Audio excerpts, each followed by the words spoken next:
So how did you get involved in this play? I got involved in this play almost a year ago when Carl called me and asked me if I'd be interested in doing it. It's been a long time. Yeah. Is there anything that you relate to the character? Oh yes, I think I relate to a lot to her. I mean, I think I'm exactly the same age as she is, and I found through reading the play that I really feel like I've shared some very, very similar experiences to what the audience will see happening on the stage. And so in that sense, yeah, I definitely found her relatable. And I also think that the way that Teresa Rebeck writes, she writes with such a cadence. And anybody, you or I, or anybody who's heard the play, you know what I mean. There's this rhythm and cadence to the writing that is both very, very realistic and very, very hard to memorize at the same time. But when you hear that voice, that character, and you hear that cadence and the rhythm of the way that she speaks, I think a lot of people relate to that because it's a very familiar, it's a particular and very familiar way of speaking, I think. What do you think the message of the play is? Well, I think that there are several messages. I think the most attractive message to me is being willing to look at yourself and what's not working for you, and being willing to be open to changing that. So I think that a lot of the plays that we see are about transformation, and a lot of the plays that we see are about people who refuse to transform.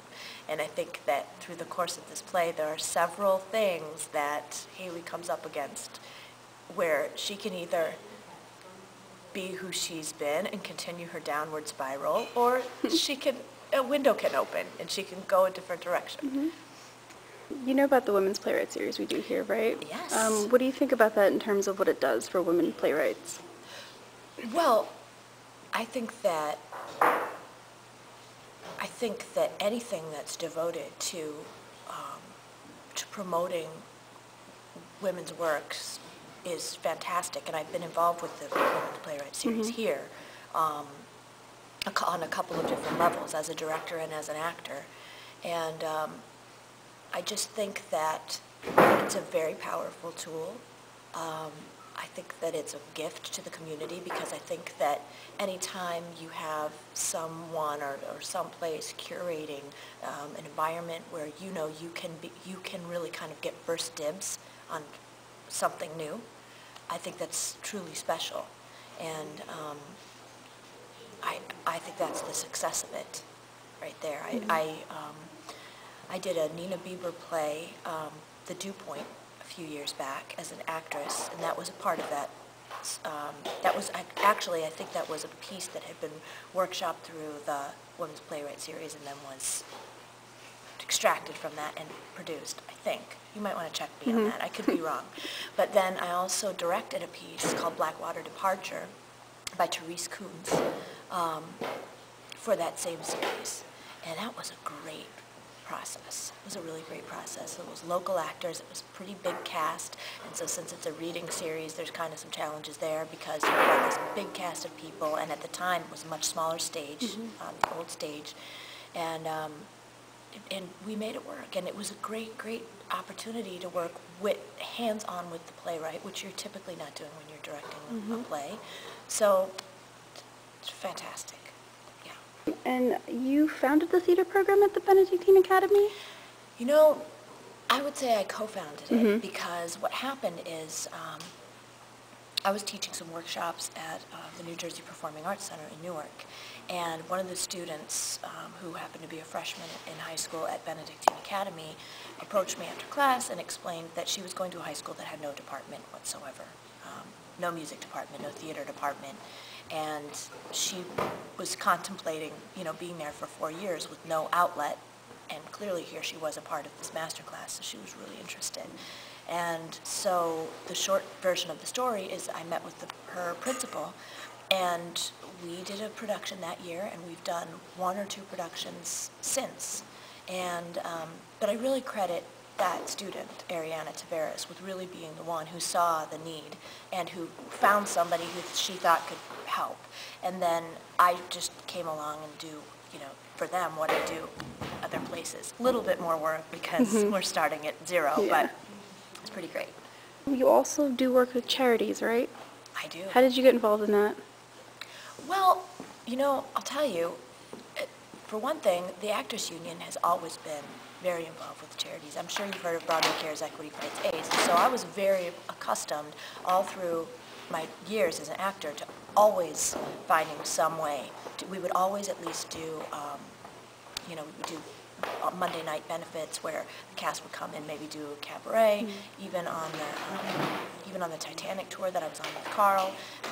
We would pull into a city, and on our one night off, we would do a big like cabaret benefit for Broadway Cares Equity Fights AIDS. So it's always in that way. It's really, I think, a part of a lot of actors' hearts to want to use what you do, because you have this skill that you can use, and you can use it in so many ways. And so you'll find a lot of actors looking for those kind of opportunities. So that was happening for me for about the last 20 years. And then I started to get a little bit more specific with it. Over the last 4 years, I produce and direct and am in a huge production every year for a cancer charity called Paula's Purse, which is in my hometown, in my home college town in La Crosse, Wisconsin. And that's a huge labor of love. Every single person who participates, and there's usually up to maybe 100, everybody donates their time, and it nearly kills us. It's very exhausting, and you know how it is to try to wear many hats, but you know, the payoff is so huge. This particular fund, what it does is it exists so that when somebody who's going through cancer treatment runs out of money, let's say they're not working currently because they're in treatment, they have kids who you know, are in daycare, or they need to buy groceries or pay their bills, the caseworker that's working with them knows about our fund, and they can put a request in that day on the spot. There's not a lot of bureaucracy, there's not a lot of red tape. They know that our fund exists for these incidentals, which really make a huge difference. So 4 years ago, we did our first concert, and I think the first concert raised like $14,000 or something like that. It was our first one. And by the end of that concert, the first check had been written to somebody who already was, you know, their doctor knew that this benefit was taking place and that there was going to be money as of this weekend, and they wrote her a check. So it's just really rewarding. I have to say, it's an aspect that I make a distinct point to include in every single time I perform, because I just think that it's the fact that I'm a performer and that I can do that, it almost makes it easy for me. You know, I feel like almost there's no excuse not to use what I do for that. I think there might be people you know, who work in other industries who might think, well, but I do this, so how can I use this for charity? And I guess those are just the people that I would challenge to find a way.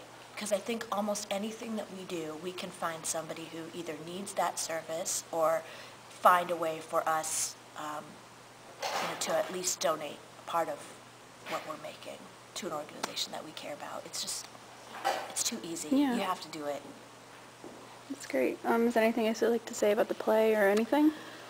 Well, I mean, it's going to open soon. And, you know, it's definitely been one of the, if not the most challenging play that I've done. I guess when I did Cabaret and I had to learn how to play the accordion in 10 days and do all that choreography, that was probably similar to this. I kind of feel like I'm playing the accordion in this show because there's so much to do. But I think it's a great piece. I think it's a great story. I love that it's relatable to men and to women. I think people could hear the title and see that it's a woman on the poster, and I think they could deduce, oh, bad dates. It's going to be some woman ragging on men all night long. But that is, in fact, not the case. And I think that this play would provide a lot of insight for men on on sort of the way that women think and the way that women perceive men's actions, and hopefully with a laugh.